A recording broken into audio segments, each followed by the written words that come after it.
नामवर फ्रांसीसी मुसन्निफ Victor Hugo ने लिखा था कि दुनिया के मशरिक में फनखाना तहकीक का एक मुजज़ा है, जहाँ वो सब कुछ है जो एक अजीम कौम का अजीम तहकीक पैदा कर सकता है। यह एक ऐसी इमारत थी जिसे लफ्ज़ों में बयां ही नहीं जा सकता है, जैसे चांद पर कोई महल। ये युएमिंग था। इसे ओल्ड समर पेरिस भी कहते हैं। लेकिन यह मुआजिज़ा अब वैसा नहीं है।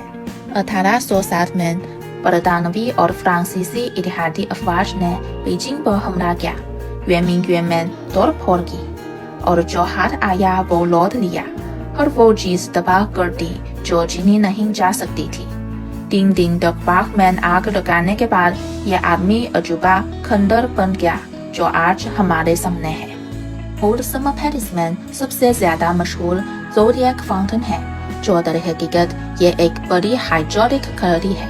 कदीम जिन में दिन को 12 खंडों में तकसीम किया जाता था। हर खंडे में एक जानवर अपने मुंह पर पानी का छिड़काव करता। दोपहर 12 बजे तक तमाम जानवर मिलकर पानी का छिड़काव करते। ये मंजर इंतहाई शानदार होता।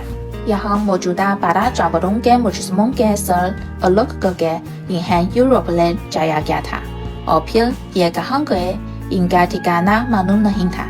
21वीं सदी तक ये नवादिरात आहिस्ता आहिस्ता नीलामियों में सामने आए, और अब तक गाय, शील, बंदर, सुअर, घोड़ा, खरगोश और चूहों के 7 सर जिन वापस लाए जा चुके हैं।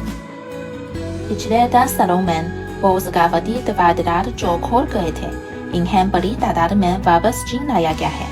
इन सकाफती आसार की वापसी एक सच को जाहिर करती है कि सकाफत मुल्क को तरक्की देती और कौम को मजबूत बनाती है।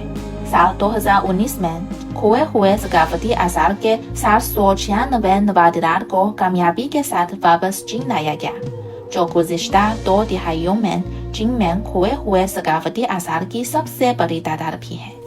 सकाफती आसार कौम की किस्मत अक्कासी करते हैं, लोगों के दिल को मुतहिद करते हैं। खोए हुए सकाफती आसार की वापसी की एक नुमाइश में एक शरीक ने कहा कि जब मानव वतन मजबूर हो तब ही ऐसा मौका और इतनी ताकत मिल सकती है कि ज्यादा से ज्यादा सकाफती आसार बैरूनी ममालिक से वापस जिन आ सके। अगर कौम कमजोर होगी तो सकाफती आसार भी खो जाएंगे, और अगर कौम मजबूत होगी तो सकाफत भी तरक्की करेगी। सकाफती विरासत सिम्पोजियम में चीनी सदन ने कहा, 文化是一个国家一个民族的灵魂，文化兴国运兴，文化强民族强。